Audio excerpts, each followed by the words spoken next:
E aí, pessoal, como vocês estão? Espero que vocês estejam muito, mas muito bem e ainda vão ficar melhores com essa palestra que eu trouxe hoje do Neville, que se chama Todas as Coisas Existem. Beleza? Todas as Coisas Existem. É de 24 de maio de 1968 e diz assim: fica comigo.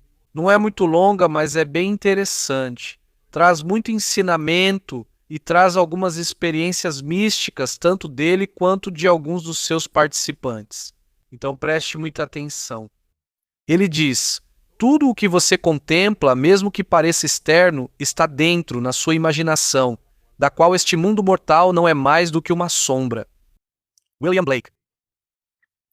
O mundo da imaginação é infinito e eterno, enquanto o mundo da geração é finito e transitório.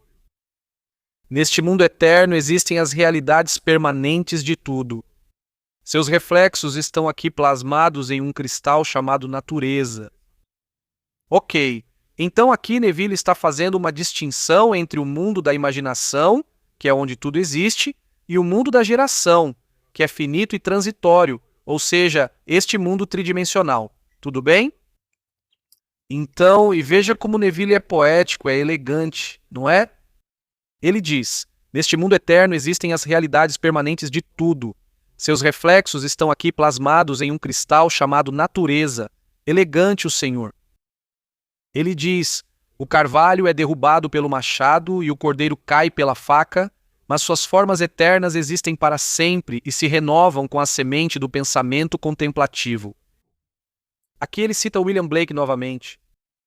E então, diz ele, as realidades permanentes de uma ave, animal ou peixe extinto vivem, podem ser ressuscitadas e exteriorizadas pela semente do seu pensamento contemplativo, porque tudo vive dentro de você. Ou seja, aqui ele está dizendo que nós damos realidade a tudo o que imaginamos e pensamos. Ele diz, porque tudo vive dentro de você. Ok, ele diz, este mundo da geração, que eu chamo de mundo de César, não deve ser negligenciado, pois é um aspecto importante da realidade, mesmo que seja apenas uma sombra. A Escritura nos exorta a revisar, perdoar e mudar nossos pensamentos, transformando assim as condições da nossa vida. E é assim que se faz. Ok, isso está muito claro. Aqui nos diz que na Bíblia, que nas Escrituras, somos chamados a revisar, perdoar e mudar nossos pensamentos. Certo, diz, é assim que se faz. Recentemente um amigo me escreveu: há 3 semanas ele me ligou dizendo que temia ser demitido. Na mesma hora mudei de assunto. Ao ouvir sua voz cheia de entusiasmo, ele me contou como foi elogiado pelo trabalho e senti a emoção de ficar feliz por ele. Hoje ele veio até mim. Hoje ele veio ao meu escritório e me disse exatamente o que eu tinha ouvido na minha imaginação. Então aqui ele está nos mostrando como seu amigo fez uma revisão, vamos chamá-lo. Ele fez a revisão expressa, fez em tempo real, porque fez a alteração do que ele estava dizendo quando ligou para ele por telefone. Certo, e depois ele diz: esta manhã, enquanto eu me vestia, pensava em um anúncio no qual eu estava trabalhando, e que levava o nome de um homem muito importante de São Francisco. Ao revisar mentalmente o anúncio, eu disse para mim mesmo: quero colocar a palavra Senhor antes do nome dele. Fiz isso e me pareceu correto. Propus-me a fazer isso ao chegar ao escritório, mas logo descartei a ideia. Naquela mesma tarde, o homem me ligou para pedir que eu colocasse Senhor antes do nome dele. Não no anúncio, mas em um anúncio de rádio, onde mencionavam o nome dele. Ok, isso é curioso, porque se você reparar, ele teve essa intuição, sabe? Ele diz: pensei em fazer isso. E depois de um tempo, esse senhor liga para ele e fala algo parecido com isso. Então, o que isso te diz? Que todos somos um só e que é como uma antena. Ele recebeu esse sinal e talvez esse senhor já tivesse a ideia de passar isso para ele. Então, é interessante. Ele diz. Não no anúncio, mas sim em um anúncio de rádio onde mencionavam o nome dele. Então, meu amigo acrescentou esse pensamento na carta que escreveu. Ele diz: fico impressionado com o funcionamento dessa lei. E então ele diz: você perguntou sobre o porquinho que eu vi. Era pequeno, mas gordo, e do jeito que estou alimentando ele hoje, em um piscar de olhos, ele vai ficar tão grande que vai encher este quarto. Ok, pausa. Aqui você vai ficar confuso porque ele diz que isso tem a ver com o porquinho que eu vi. Bom, o senhor está contando na carta, está dizendo para Neville que você perguntou sobre o porquinho que eu vi. Para Neville, o porquinho é equivalente a Jesus Cristo. Aqui ele vai explicar. Preste atenção, ele diz. Para quem não está familiarizado com esse símbolo, o porco representa o Cristo, o poder e a sabedoria de Deus. Cada vez que você exercita sua imaginação com amor, seja para você mesmo ou para outra pessoa, você está alimentando Jesus Cristo. Meu amigo está alimentando o seu porco porque, a todo momento, ele está atento e coloca essa lei em prática. Ok? Então, toda vez que você exercita sua imaginação em seu benefício ou no do outro, você está alimentando Jesus Cristo. E para Neville, o porco, na simbologia de um animal, é equivalente a Jesus Cristo. De acordo. Então, é que eu já recebi mensagens. Em algumas outras ocasiões em que mencionei isso e que Raul, como é possível que digam isso, bom, é assim que Neville interpretava a partir de todo o seu conhecimento em Cabala e em todo esse misticismo que ele traz há muito tempo. Então essa é a interpretação, certo? Ele diz... Uma senhora escreveu: me encontrei diante de um enorme edifício à beira de uma vasta massa de água onde eram ministradas suas aulas. Um homem ao meu lado perguntou como os estudantes chegam às aulas. Lembrem-se que isso é um sonho e é uma carta. Ele apontou para outra estudante que caminhava sobre a água em direção ao destino. Eu respondi: é assim que se faz. O homem relutou em aceitar minha resposta. Ele disse: mas como você faz isso? E eu confessei: coloquei pedras logo abaixo da água. Então a cena mudou e me encontrei com uma amiga que disse: estou grávida, surpresa porque sabia que ela não tinha marido. Perguntei de quem era, e antes que ela pudesse responder, acordei. Lembremos que esta é a carta de outra amiga, de outra senhora. Ela diz: 3 noites depois me encontrei em um prédio enorme que abrigava um teatro onde você, Neville. Aqui, ela está se referindo a Neville, onde você, Neville, era o único ator que interpretava todos os papéis. Quando você assumiu o papel de cego, de uma pessoa cega, percebi que não havia ninguém para te guiar, então corri para te ajudar. Enquanto caminhávamos, encontramos uma criança pequena, profundamente adormecida. Então você disse: eu disse para ele meditar e ele voltou a dormir. Eu gosto disso, olha só. Quer dizer, Neville disse para ele: eu disse para ele meditar e ele voltou a dormir.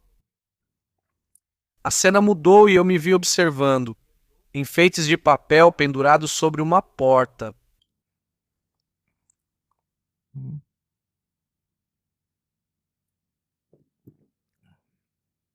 Ok, a cena mudou e eu me vi observando enfeites de papel pendurados sobre uma porta.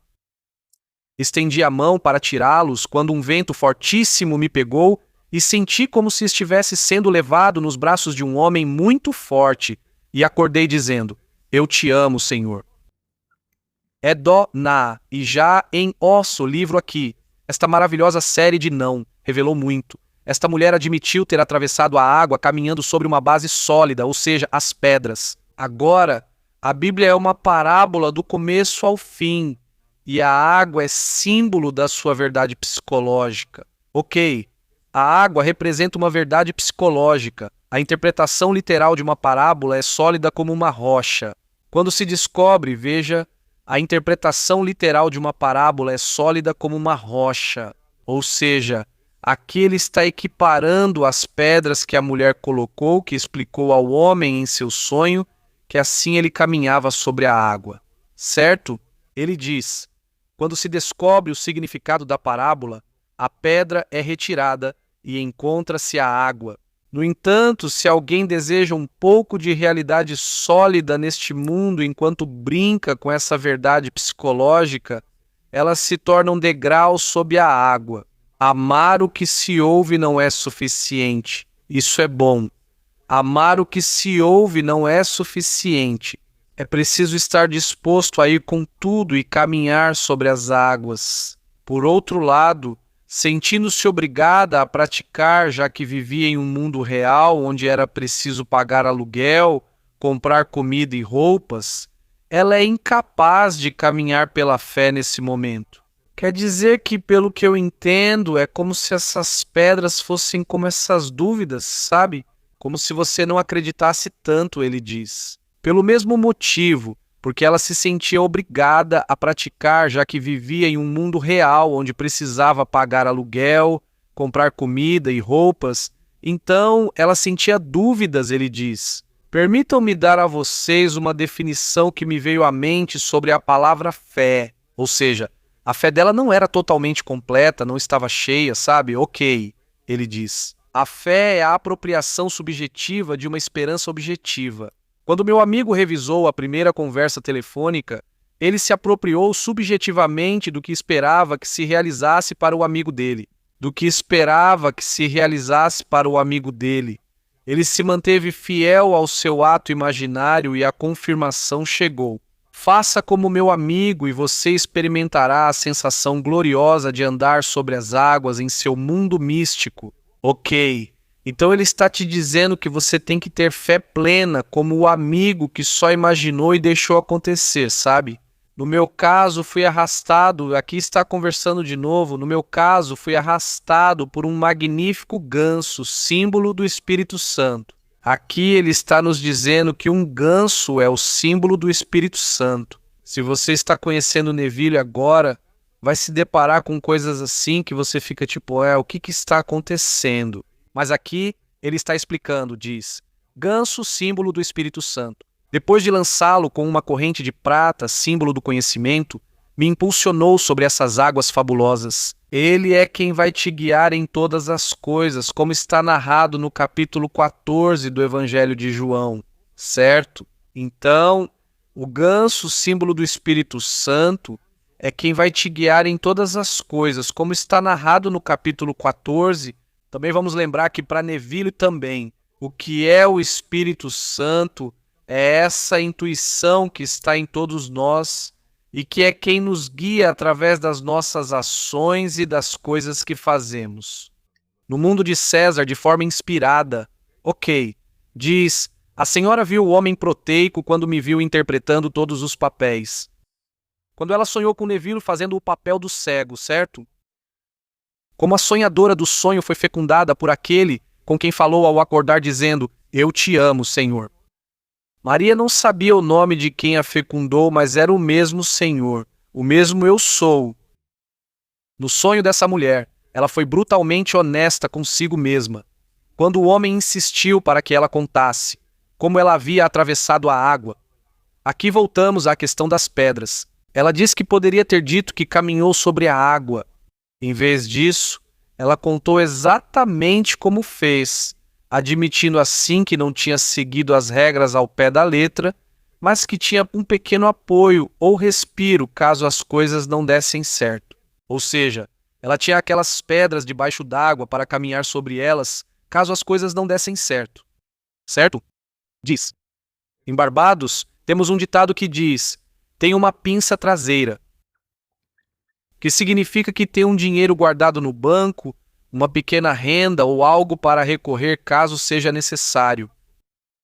Beleza? Ele diz que na ilha há caranguejos de praia que são quase impossíveis de pegar. Correndo a toda velocidade, o caranguejo pode cair de um precipício e desaparecer. Se você conseguisse, se o seguisse, quebraria o pescoço na queda. Mas o caranguejo tem uma pinça traseira que impede sua queda. Ele se agarra à terra logo abaixo da superfície e ali pode parar para recuperar o fôlego antes de subir novamente e voltar à corrida. Ou seja, é como um plano B que o caranguejo tem, né? Algo que o ajuda. Ele diz, mas ninguém diz isso. Ele diz, peço que você não tenha uma pinça traseira. Ou seja, ele está te dizendo para acreditar no que você está fazendo e para não ter um plano B. Sabe? Esteja você a favor ou contra mim. De um jeito ou de outro, ele diz. Agora quero compartilhar a experiência de uma senhora que escreveu dizendo: há aproximadamente 1 ano, eu estava profundamente preocupada com minha mãe. Enquanto eu estava deitada na minha cama, comecei a imaginar o rosto dela radiante de felicidade, e a ouvi-la me dizer que nunca antes tinha conhecido tamanha felicidade. Enquanto eu ouvia, escutei meu nome sendo sussurrado suavemente 3 vezes. Pausa. Recentemente, alguém na escola me disse: Raul, minha mãe é uma mulher maravilhosa, tudo dá certo para ela e ela é muito bem-sucedida. O único assunto que eu tenho agora que quero trabalhar com ela é o sobrepeso. E acho curioso porque ela mesma pode fazer a mesma coisa. Ei, você ouve sua mãe. Ela já precisa ir comprar roupas novas, porque o sobrepeso já faz parte do passado dela e agora ela precisa de roupas novas, sabe? Então, isso é bom. Diz. O que mais? Enquanto eu estava deitada na minha cama, comecei a imaginar o rosto dela radiante de felicidade. Pode fazer o mesmo e vocês também podem fazer. E ao ouvi-la me dizer que nunca antes tinha conhecido tal felicidade, enquanto eu ouvia hoje meu nome sendo sussurrado suavemente 3 vezes, fiquei sobressaltado. Eu me levantei do travesseiro e te vi suspenso no ar. Ou seja, ela viu Neville no sonho. Diz que você usava terno cinza. Sorriu, levantou os braços e tirou os próprios olhos. Depois você se aproximou e, me chamando de irmão, pressionou eles contra meus olhos, inclinando a cabeça. Eu vi ela ficar transparente, ou seja, a cabeça de Neville, e enorme. Então eu vi que ali estava todo o ser vivo do universo. Você se endireitou e, ao fazer isso, sua cabeça voltou ao tamanho normal. Novamente, levantando a mão direita, você tirou a parte de cima da cabeça e me entregou. E ali eu vi a grama mais verde crescer e você desapareceu. Tipo, que coisa estranha esse sonho, né? Mas tem significado. Sim, aqui Neville explica. Ele diz: sim, chamei essa senhora de irmã. Irmão de propósito. Porque independentemente do sexo usado aqui, todos nós somos irmãos imortais. Todos nós. Então eu digo: vá até meus irmãos e diga que subi para meu Deus e de vocês, para meu Pai e de vocês. Faz mais de 1 ano que coloquei meus olhos em suas órbitas e devolvi a ele a visão. Agora ela se tornou a testemunha ocular. Em sua visão, ela viu uma mesa longa, um homem vestido com a toga branca de juiz, com um martelo na mão. Ele entrou na sala, olhou fixamente para ela, bateu o martelo na mesa e disse: eu te declaro testemunha ocular. Ou seja, a mulher já estava lá. Ela estava sendo testemunha de uma grande revelação. É isso que eu entendo. A palavra incorrente significa permitir a entrada de uma corrente que flui para dentro. Essa senhora agora está tão condicionada que posso revelar-lhe todas as coisas para que conheça a verdade da afirmação. Tudo o que você contempla, mesmo que pareça externo, está dentro da sua imaginação, da qual este mundo de mortalidade não passa de uma sombra. Ok, aqui ele está citando William Blake novamente. Ele diz que ela viu que todo ser vivo aqui já está respondendo à interpretação. Ele está interpretando o sonho dessa mulher, certo? Ela já viu com a cabeça meio transparente e que estava gigante, e diz que ela viu que todo ser vivente estava contido na minha cabeça imortal.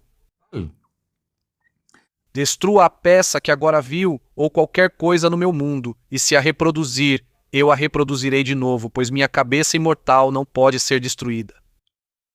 Ok, então aqui ele está dizendo para você, para a gente, que tudo existe. Você pode destruir algo, e aí isso existe de novo, e você pode imaginar de novo, você pode reproduzi-lo de novo, por assim dizer.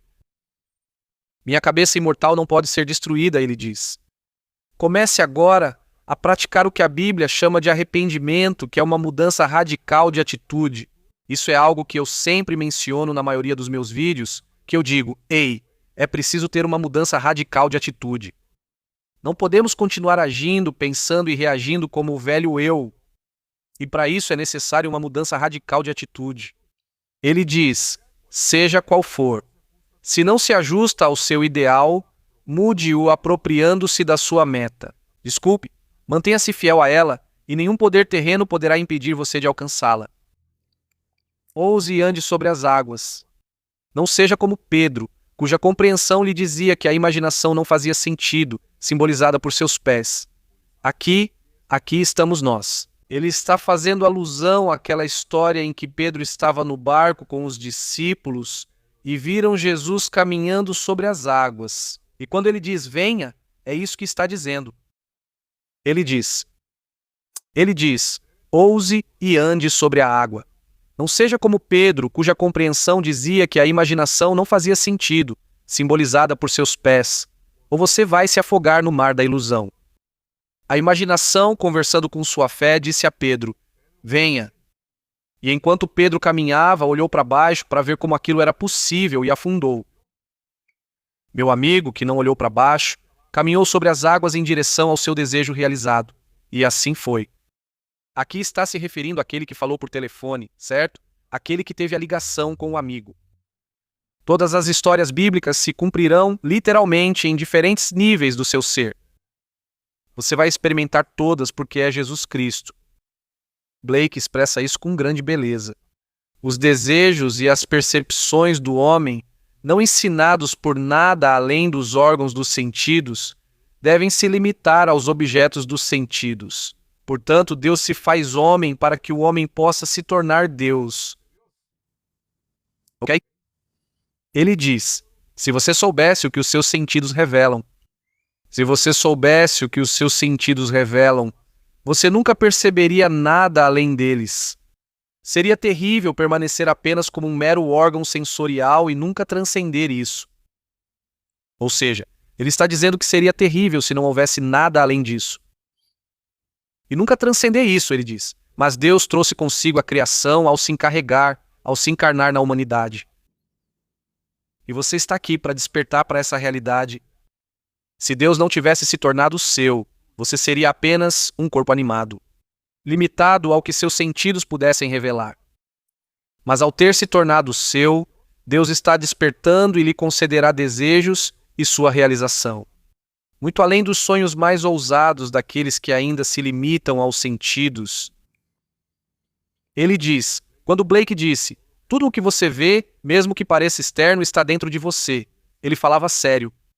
Sendo uma testemunha ocular, como meu amigo, Blake viu claramente o mistério da salvação de Deus. Ok, aqui ficou bem místico. Ele diz, eu te exorto a exercer teu direito divino usando tua imaginação.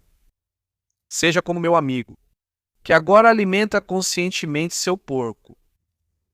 Já vimos isso do porco, né? A cada momento você tem a oportunidade de alimentar seu porco, sua imaginação. Quando alguém ligar para contar sua desgraça, reformule as palavras dela. Dedique-se ao seu trabalho de criação interior e não faça nada externamente.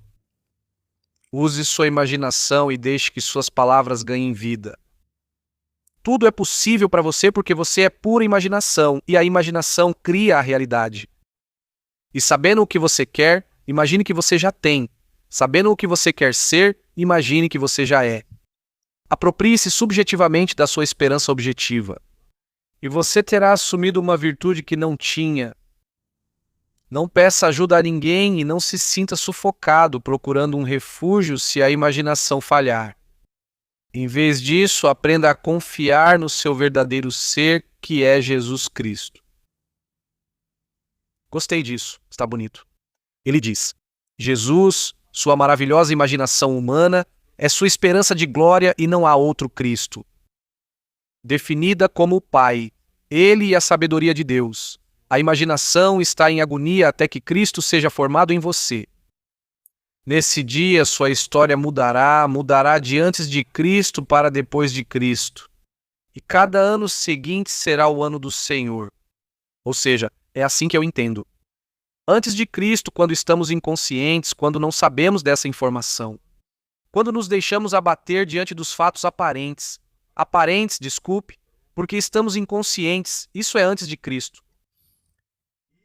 E depois de Cristo, cada ano seguinte será o ano do Senhor. Uma vez formado em você, Cristo nasce e as palavras de Isaías se tornam suas. Porque um menino lhe nasceu, um filho lhe foi dado. O governo estará então sobre os seus ombros e você será o conselheiro admirável, Deus poderoso, Pai eterno, príncipe da paz. E o seu reinado não terá fim. Ou seja, aqui está nos dizendo, está nos descrevendo o que é a promessa. Quando você já tem esse despertar. Certo? Diz, comece agora a contemplar o grande mistério da criação como a apropriação subjetiva da sua esperança objetiva. Reflita sobre as minhas palavras. Coloque-as em prática e você experimentará o seu cumprimento, porque tudo reside em você. E agora vamos entrar no silêncio. E já? Olha, bom, a conferência terminou. O caso é que justamente quando terminei a conferência, fiquei sem memória. E então, aqui estou eu gravando a parte final. Bom, a conferência, como vocês podem ver, está muito boa, traz muita mística. Ela nos explica vários conceitos de como Neville interpretava, por exemplo, a simbologia do porco com Jesus Cristo, com a nossa imaginação, como alimentar para beneficiar a si e ao outro.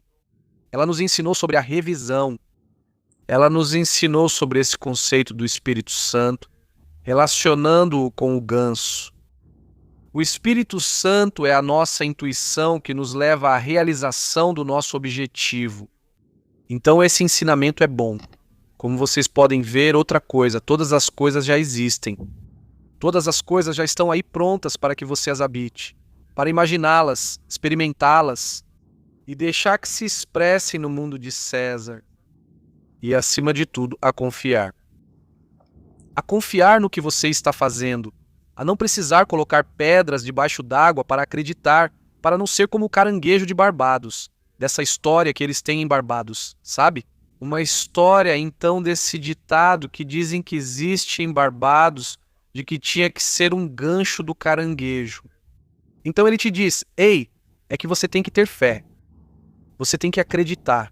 E tem que saber que o que você está fazendo, o que você está imaginando, isso vai dar frutos. Certo? Então vamos ficar por aqui hoje. Me conta nos comentários o que você achou. Se fez sentido para você. Ou também o que você acha da interpretação disso que Neville nos diz. Eu adoraria ler o que você pensa. Certo? Então, manda um abraço bem grande e forte para vocês. E é isso. Direto do Domina Tu Mente com Raul. Nos vemos no próximo vídeo. Até logo.